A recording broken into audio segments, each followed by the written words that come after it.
Good morning, Delmarva. When you talk about top Delaware girls basketball teams, you usually talk about Woodbridge and Cape Henlopen. But the Vikings have not done too well with out-of-state opponents. In fact, they've lost to all three schools they faced off against that were out-of-state opponents.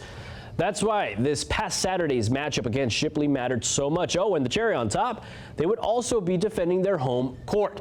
High on Micaiah Applewhite with the behind-the-back juke. She goes for two, hits the glass. Elizabeth Rishko with the board and the kick to Denia Cannon, who sinks a triple off a couple of double doinks off the rip. One of 5 triples on the day for Denia. Abby Hearn, she would then go on a roll with a floaty for Dose.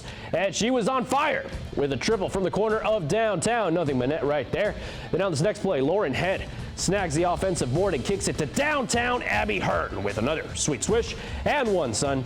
As the Vikings, they beat Shipley 61-51. Coach Pat Woods is happy with the win, but he's more happy that his girls are getting the experience of playing with out-of-state teams with the goal of getting them ready for the playoffs. You know, you make the playoffs, you got to win. At some point, you got to beat people. So whether you're the lowest seed or the highest seed, you got to win games. So we wanted to be more prepared for that, even if that meant we might lose a couple to out-of-state teams. But yeah, we were happy to get one. From the Vikings to the Hornets, the DSU Hornets welcome the Morgan State Bears to the nest with a bone to pick with them. The Hornets are 43-57 when it comes to their win-loss record with the aforementioned Bears. It's also the start of MEAC play, so the stakes were pretty high in Dover. Hornets down by 2. John Crosby with a delayed shot off the glass to level it up at 32 a pop. Then Pinky Wiley to Crosby again, who roves the perimeter. He squares up and he fires a sweet swish for Dose. Morgan State, they would get to work in the second half. Sherwin Devonish, he infiltrates the paint, gets 2 to go, and the contact for the and 1. Hornets in transition with Crosby dashing across the hardwood, shaking D like dice, offloads to Fahim Janetto for the easy layup. DSU trying to repeat the feat right here, but eye on Troy Baxter, who said, "No soup for you, son." And on their own transition run, the Bears, they capitalize with Stanley Davis packing in too, as the Hornets, they follow the Bears 68-81. And the UMES Hawks, they open up MEAC play against Howard. And the Hawks, they beat the Bison 78-66 with a solid performance, with Ty Gibson nabbing 14 points.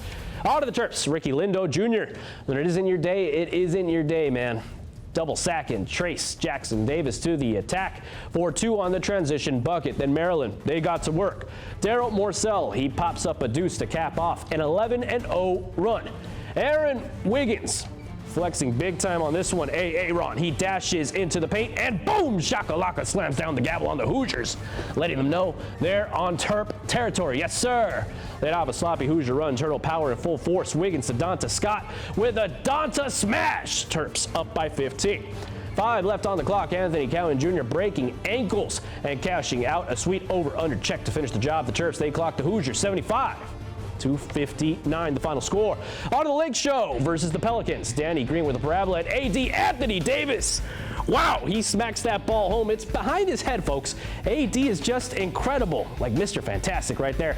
Second quarter, Pelicans down by 16, and Lonzo Ball drives into the paint and jams his own hammer against his former team. I'm sure LeVar Ball is digging that one. The show, it kept on rolling. LeBron James, behind the back toss to AD, who thinks it twice, shoots and unloads something nice.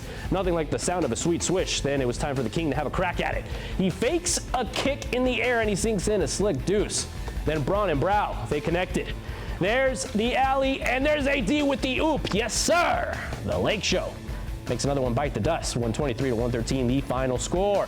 Wild West shootout in Houston between the Bills and the Texans. Then Buffalo special right there on display. Josh Allen and John Brown back to Allen for the sensational score.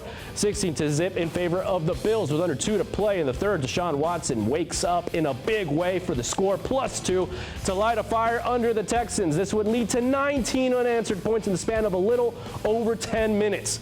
Unreal as the Texans, they get on top 19-16. 10 seconds on the clock. Hauschka under pressure as he over-delivers to force OT. Watson on this next play, he proves why he's elite.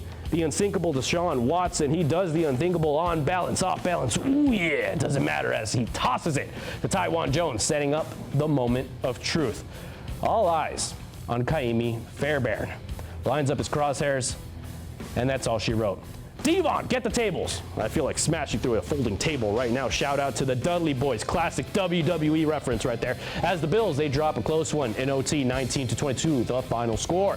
Tom Brady looking to lead the Patriots to another deep playoff run, while the Titans and Ryan Tannehill were looking to just play the role of party crashers.